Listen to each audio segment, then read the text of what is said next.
mucha alegría y gozo veo cómo cada vez de a pocos, pero por la gracia de Dios vamos siendo más en este espacio de la escuela dominical.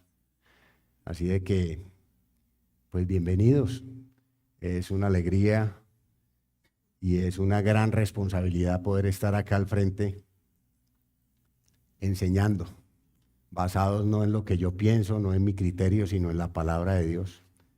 Así de que los invito a que oremos para que podamos poner todo en manos del Rey de Reyes y el Señor de Señores. Padre, aquí estamos este día, un grupo de personas hambrientos por conocerte por el medio de tu palabra, como tú te has revelado a tu pueblo. Me has puesto a mí, Señor, con esa responsabilidad de enseñar hoy algo fundamental en la vida del creyente, que es la oración. Así de que te pido que me guardes de decir cosas que no corresponden. Te pido que me ayudes a tener denuedo para poder ayudar a cada una de estas personas a que transforme su corazón, a que conozca la gran importancia que tiene la oración, la gran importancia que tiene ese acto de acercarnos a un Dios todopoderoso y soberano. Así de que, Padre, delante tuyo ponemos este tiempo, en el nombre de Jesús. Amén y amén. Bueno, hermanos, hace 8 días arrancamos con el estudio de la oración. El pastor estuvo exponiendo algunos principios importantes sobre la oración. Este es un tema, hermanos, que por mucho tiempo hemos visto que se ha descuidado en todos los escenarios religiosos.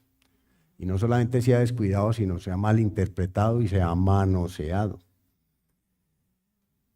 Culturalmente o por tradiciones, pues lo hemos hecho porque nacemos en una familia y nos enseñan supuestamente a orar o a rezar de una forma o acercarnos a Dios de otra. Y la idea es que aquí en este espacio podamos entender y comprender cómo lo debemos hacer. Uno de los principios fundamentales es que la oración no se debe centrar en que Dios conceda los deseos de nuestro corazón. Cuando nosotros nos acercamos e invocamos el nombre de Dios, lo que debemos esperar es que nuestro corazón sea transformado. Que al final la confianza descanse no en lo que nosotros queremos esperar, sino en las promesas del Señor. ¿Esto qué hará? Que cuando oramos podemos vivir confiados, seguros y con la tranquilidad de que así que veamos que las circunstancias no cambien, la esperanza claramente estará fundamentada en lo que Dios es y lo que Él ha prometido.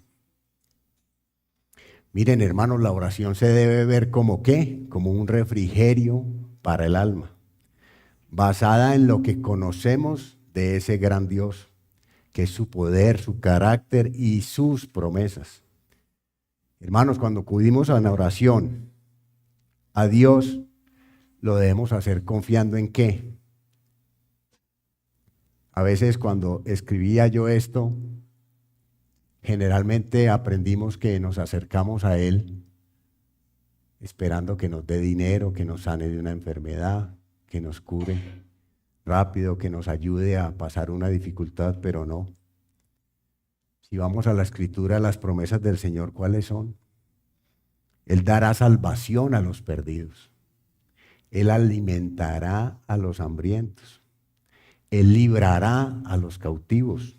Él dará sabiduría a los líderes. Él sostendrá a los cristianos perseguidos. Recordemos también que orar, como lo expuso el pastor hace 8 días, es parte fundamental en la vida del cristiano. Mire, él hacía un comparativo entre la oración en la vida del creyente, o sea, la necesidad que la oración tiene en la vida del creyente, como la respiración en la vida del ser humano. Así que como cuando nacemos físicamente, para poder tener y seguir con vida debemos respirar, la oración en el cristiano se comporta de la misma forma. Cuando nacemos, tenemos nuestro nuevo nacimiento, el Espíritu Santo que mora inmediatamente en el corazón de ese creyente, va a llevar a ese creyente ¿a qué? A clamar, Abba Padre. Pero ¿qué pasa? Sin embargo, y en contraste con el aire que respiramos, lo cual hacemos de forma natural, la oración debido a qué? Nuestro pecado y a las consecuencias de este, pues finalmente no lo hacemos de forma natural. Es algo que después de ser, ojo, rescatados y libertados del pecado, ¿qué tenemos que hacer? Ejercitarlo a diario. Ese ejercitarlo a diario también lo debemos hacer confiando en el Señor. ¿Y cómo tenemos que arrancar ese ejercicio? Orando. ¿Y cómo debe ser esa oración? Dios, ayúdame a orar. Ayúdame a invocar tu nombre. Ayúdame a acercarme a ti. Que mi confianza esté más en lo que tú haces y lo que tú eres que lo que yo pueda hacer. Hermanos, a partir de, teniendo en cuenta esta introducción que les acabo de dar, la enseñanza para el día de hoy le he colocado como título La oración para la gloria de Dios. La oración para la gloria de Dios.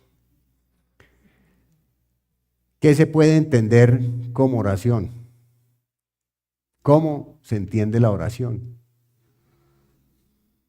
Miren, a mí se me veía a la mente lo siguiente. Cuando alguna persona se nos acerca y nos plantea problemas, dificultades, angustias, nosotros por nuestro ámbito religioso en el que hemos estado, por ser cristianos, ¿qué es lo primero que tendemos a hacer?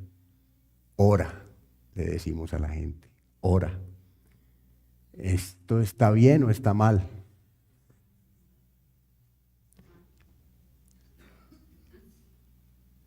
¿Esto está bien o está mal? Depende de, miren, la condición en la que esa persona esté delante del Señor. ¿Por qué hago esta aclaración? Porque muchas veces cometemos ese error. Tenemos que mirar en qué condición estamos nosotros y en qué condición está la persona a la que le decimos ora al Señor. ¿Cuáles son esas dos condiciones? Pero delante de Dios, ¿cómo somos? O somos hijos o somos enemigos. Delante de Dios, o estamos nos está viendo como a hijos o nos está viendo como a sus enemigos. Entonces, cuando vamos a orar o cuando vamos a invitar a una persona que ore, lo primero que tenemos que hacer es, ¿cómo está tu conducción ante Dios? Tenemos entonces que mirar y si es enemigo del Señor, llevar a mostrar su pecado y la gran necesidad de un Salvador. Llevarlo a Cristo. Mostrarle el Evangelio de Cristo. Y ya después de eso sí podemos decirle, ora a ese Señor. Y si la persona que viene con la dificultad es un creyente, gloria a Dios. A él sí podemos decirle con absoluta seguridad, órale al Señor. Entonces, invocar el nombre de Dios para que su nombre sea exaltado y nuestro corazón se sujete a su voluntad. Orar, hermanos, es acercarnos a Dios entendiendo primero quién es Él y cuáles son sus promesas. Orar es un acto del creyente donde encuentra un refugio seguro y una esperanza real. La enseñanza de hoy se va a basar en cómo el Señor Jesús, de forma muy práctica pero muy clara, le enseñó a sus discípulos.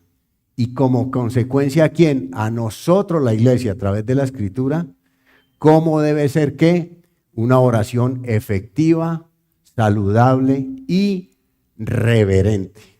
La oración finalmente tiene que ser efectiva, saludable y reverente al Señor. Así de que, hermanos, los invito por favor a que busquemos en nuestra palabra, en la palabra de Dios, en la Biblia, el libro del Evangelio de Mateo, capítulo 6, y vamos a leer del verso 9 al 13. Mateo 6, del 9 al 13. Dice la palabra así: vosotros pues oraréis así: Padre nuestro que estás en los cielos, santificado sea tu nombre. Venga tu reino, hágase tu voluntad como en el cielo, así también en la tierra. El pan nuestro de cada día, dárnoslo hoy. Y perdona nuestras deudas como también nosotros perdonamos a nuestros deudores. Y no nos metas en tentación, mas líbranos del mal, porque tuyo es el reino, el poder y la gloria por todos los siglos. Amén. Hermanos, miren, no perdamos de vista el contexto de este pasaje. Jesús les está indicando a los discípulos la forma de orar. Pero ¿qué está haciendo? Está poniendo como ejemplo a quienes, a los religiosos de la época. Y los muestra como hipócritas y fariseos. ¿Cómo oraban? Para que fueran vistos y además haciendo vanas repeticiones. Así que Jesús les presenta un modelo claro y práctico a seguir. ¿Y cómo comienza este pasaje que acabamos de leer? Dirigiéndose a ellos y diciéndoles, y así como a nosotros los cristianos, y vosotros pues oraréis así. Así de que más claro no se puede. Así de que esto que vamos a aprender hoy es para que tengamos en muy alta estima cómo debemos orar. Viene de la misma boca del Señor Jesucristo. Esta es la instrucción clara para que podamos acercarnos a Él de forma confiada, seguro y además con la seguridad de que honramos su nombre en todo. Miren que esta oración comienza como Padre nuestro. Aquí vamos a ver estas dos palabras que implican. Cuando hablamos de Padre, está denotando una relación entre Dios y sus hijos. Evidentemente aquí muestra que hay una relación íntima y familiar. Él es el Padre y nosotros somos sus hijos. Y luego hable de nuestro. Este es un adjetivo en plural. Miren aquí la importancia de la gramática en la escritura. Este adjetivo que está denotando, que no es Padre mío solamente, sino que es Padre de muchos. Y eso hace entender que no solo estoy yo ahí, sino que además hago parte de algo, de una gran familia donde soy yo y mis hermanos. El Padre no es mi Padre, es nuestro Padre. Esto de alguna forma nos obliga a ser relacionales y responsables para que siempre estemos atentos a las necesidades de nuestra familia. Esta afirmación nos debe llevar a ser intencionales cuando oramos, hermanos. Ya no solo oramos por las necesidades de nosotros mismos, sino también por las necesidades de todos. Nos reuniremos para orar por esas necesidades colectivas. La oración, hermanos, debe buscar, claro que sí, el bien personal, pero también el bien comunal. Entonces, Jesús lo primero que les enseña a sus discípulos es que esa relación estrecha y familiar con su Padre. ¿Qué Padre? Un Padre compasivo, un Padre amoroso y un Padre que cuida de sus hijos. Mire, estamos delante de un Dios que nos ve como a un hijo, no por lo que somos, sino por el amor que nos tiene. No porque somos excepcionales, más bien como nos ve, como ese hijo pródigo, ese hijo que necesita perdón y cuidado incondicional. ¿Cuál debe ser nuestra fe, nuestra esperanza y nuestro gran incentivo al invocar al Padre? Miren, ese Padre, porque acordemos que el Señor es el que pone el querer como el hacer. Ese Padre que prepara nuestro corazón para orar, es el mismo que tiene su oído dispuesto a escucharnos cuando oramos. ¿Eso no es esperanzador? Miren cómo lo expresa el escritor del libro. Dice, cuando oramos, Padre nuestro, recordamos que su cercanía, su sabiduría, su paciencia y su cuidado. Dios nos llama a abrazar nuestra relación con Él como Padre. Ahora, siguiendo el orden de la oración, ¿dónde dice Jesús que está ese Padre? Dice que está en los cielos. Mire, pensamos que esta afirmación solamente está mostrándonos la ubicación de Dios, pero no. Realmente no es que Dios está en el cielo y ya. No, esta posición de estar en el cielo, ¿qué denota? Jerarquía, una jerarquía que tiene autoridad, soberanía y control absoluto de todo. Ese es el Dios que está en los cielos, es soberano y controla todo. Mire cómo lo expresa el Salmo 115:3. Dice, nuestro Dios está en los cielos, todo lo que quiso ha hecho. Ese es el Dios al que nosotros nos acercamos. Cuando nosotros comprendemos esto y oramos a ese Dios que es soberano, que controla todo y que no necesita permiso de nadie ni de nada para tener sus planes, ¿no va a cambiar esto nuestra actitud al orar? ¿Cuál es la seguridad y la confianza que debemos tener entonces ahora al orar? Mi Padre que está en los cielos es todopoderoso y su plan siempre triunfa.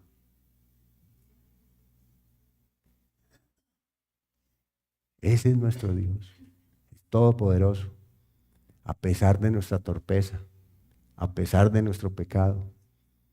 Por eso estamos aquí, porque a pesar de todo, aquí estamos. No nos ha quitado la responsabilidad de venirnos, de levantarnos, de madrugar, de bañarnos, de vestirnos. Pero es por Él que estamos acá. Miren, oramos al ser que al mismo tiempo es el más poderoso, pero también ¿qué? El más compasivo. Entonces, antes de pretender que Él nos solucione nuestras premuras, enfermedades o necesidades, debemos descansar ¿en qué? En su sabiduría y en su soberanía. Donde al final, ¿cuál va a ser el anhelo del creyente? Que primero se glorifique Él y después vendrá la provisión. Primero su gloria antes que la provisión. Primero su gloria antes que la provisión.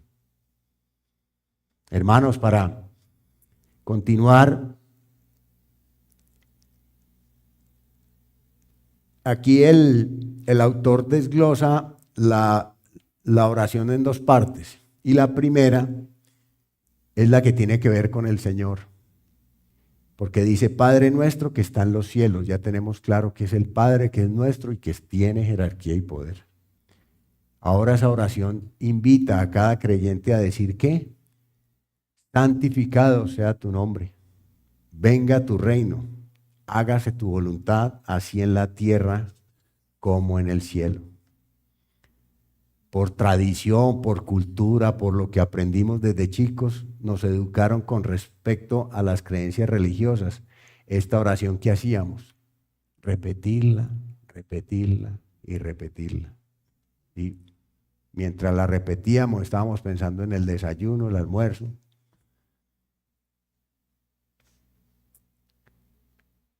¿Logramos ver la profundidad de lo que está queriendo decir esto?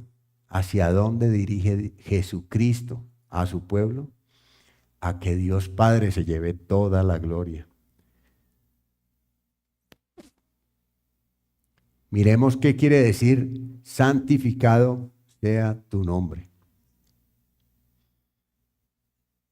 Hermanos, cuando nosotros pronunciamos estas palabras, somos conscientes que debemos anhelar esto y además pedírselo al Señor.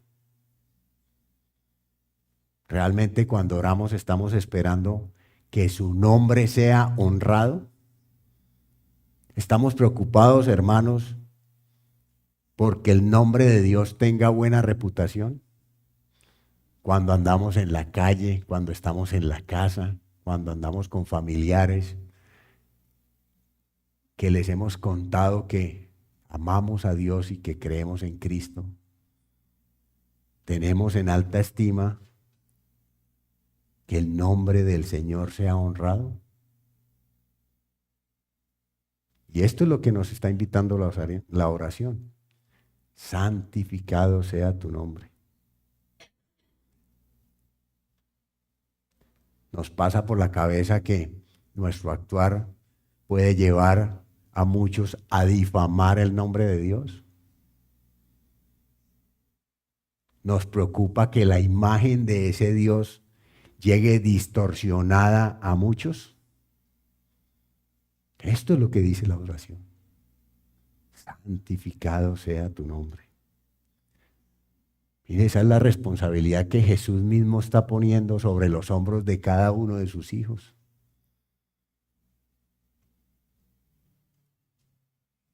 Que el nombre del Señor sea santificado. No olvidemos eso, hermanos.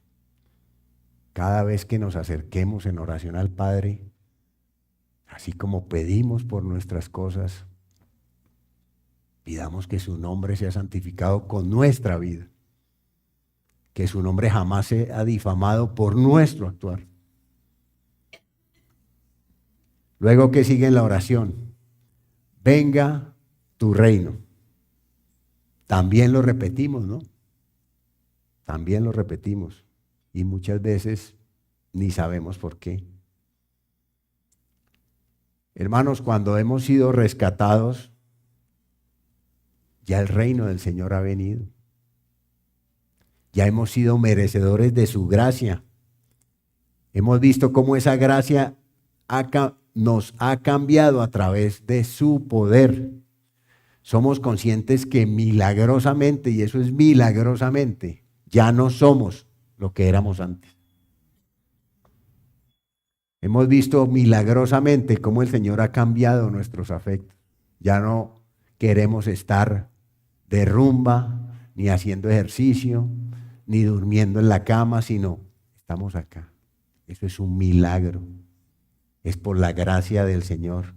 ¿Y eso es por qué? Porque su reino ha venido. Las promesas son que vendrá tierra nueva y cielos nuevos. Entonces, ¿cómo no anhelar, hermanos, que llegue ese día? Claro, debemos orar por eso. Debemos dirigir nuestra oración al Padre para que todos los que Dios ha determinado puedan ser alcanzados prontamente por la gracia de Dios a través del Evangelio. Que la totalidad de su pueblo pueda experimentar la plenitud de las bienaventuranzas, esperar y pedir por un tiempo en que el gobierno de Dios sea reconocido en toda la tierra. Esta es la dirección a la que Jesús está apuntando a su pueblo. Por eso debemos orar y anhelar, venga tu reino, Dios. Esa es la esperanza cuando oramos porque la venida del reino de Dios se cumpla prontamente. La tercera parte dice que hágase tu voluntad en la tierra como en el cielo.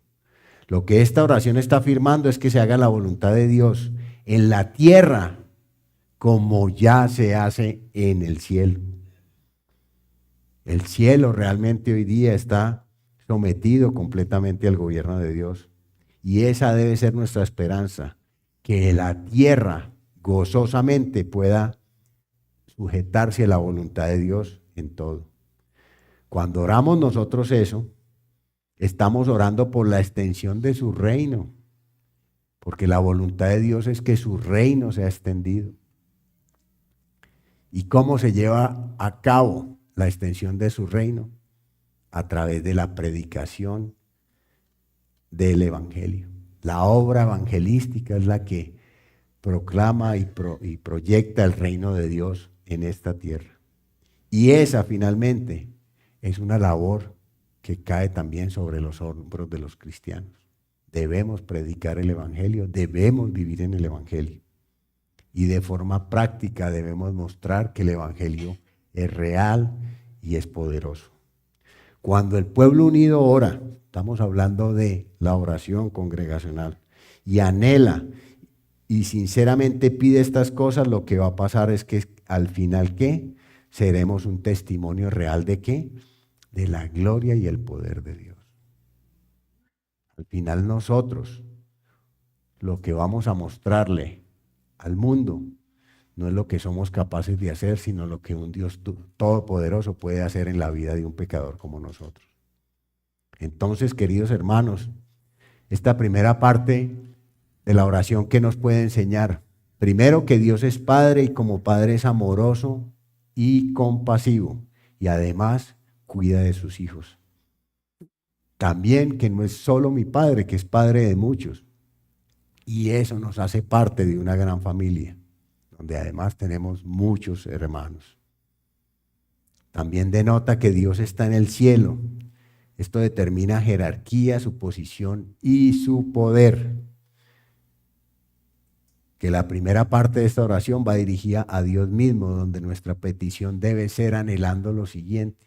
No perdamos de vista esto, siempre que nos acerquemos a invocar el nombre de Dios, lo primero que debemos anhelar es que su nombre sea honrado, que su reino se establezca pronto y como consecuencia que se haga la voluntad sobre la nuestra.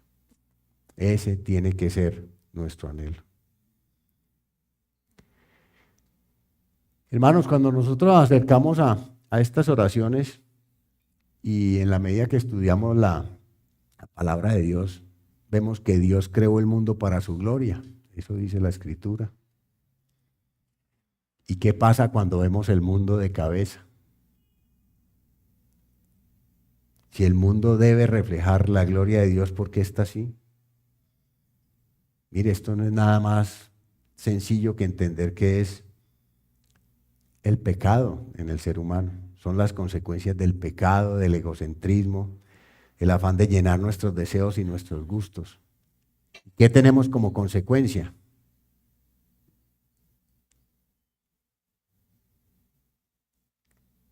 Creemos que al hacer eso nos estamos llevando la gloria a nosotros, pero al final, ¿quién se va a llevar la gloria? El Señor. Dios es Rey, ha reinado y reinará siempre. Así sea que sigamos pecando o que haya pecado en el mundo. Al final su justicia, su misericordia y su gracia reinará. Tenemos claro la dirección a la que debemos dirigir nuestra oración. Unámonos como hermanos a orar en comunidad.